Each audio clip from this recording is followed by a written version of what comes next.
Well, joining us now from Bahrain is political consultant Ahmed Khuzai.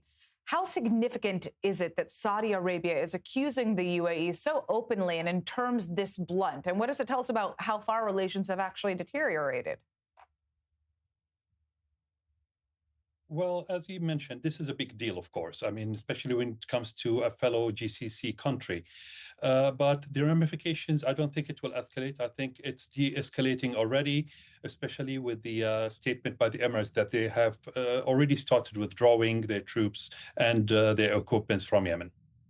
The Saudis say that this incident threatens our national security, while the UAE says that it coordinated everything. Who actually stands to gain from backing southern separatists at this moment? There's no easy answer for that without all the details and the information.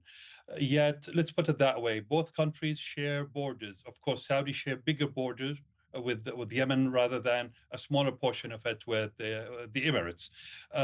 They started as a coalition between the two countries, including Bahrain as well, in the beginning, and then it escalated to what it is today. I think right after the MBS's visit to the White House a few weeks ago. Uh, the whole thing now dilutes to one single idea, which is: are we talking here about a unified Yemen, which is what Saudi is talking Hmm. about, or are we talking about a separated one, which is what the United Emirates are supporting? But I think they will come to a consensus as soon as possible, since they have a long history together. Zooming out, does this fracture ultimately weaken the fight against the Houthis? And could it push Yemen even closer to permanent division? That's true. I mean, just like the colleague spoke about it earlier, that the Houthis are on the sidelines watching for the first time for in few years now, which is not good if we are all fighting for the same output. We all want peace in Yemen. Yet, when we fight amongst each other and leave the Houthis on the sidelines, of course, that's not good. But as I said, from experience, from what history is telling us in the Gulf, this will de escalate. Ultimately, how do you think that this is going to play out? You say that you think it's going to de-escalate, but do you think there are going to be long-term ramifications in terms of relations in the Gulf as a whole?